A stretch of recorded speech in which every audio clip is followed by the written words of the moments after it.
Pedangdut Iis Dahlia menyentil rekannya Dewi Persik siap menjanda. Sontak Dewi Persik yang mendengar hal tersenyum tertawa.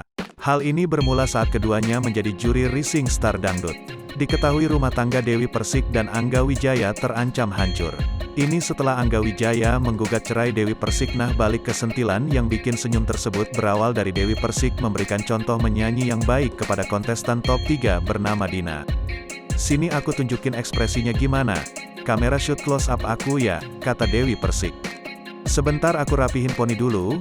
"Sudah rapi belum?" tanya Dewi pada Dila. Melihat tingkah Dewi Persik, Iis Dahlia langsung meledek sahabatnya itu dari bangku juri. Ia mengatakan Dewi Persik mulai menunjukkan tanda-tanda siap menjadi janda. "Kalau udah siap jadi janda emang gitu, sama penampilan gak bisa kurang," tutur Iis sembari tertawa. "Mama Iis ya," timpal Dewi yang ikut tertawa. Diketahui, saat ini Dewi Persik tengah proses perceraian dengan Angga Wijaya.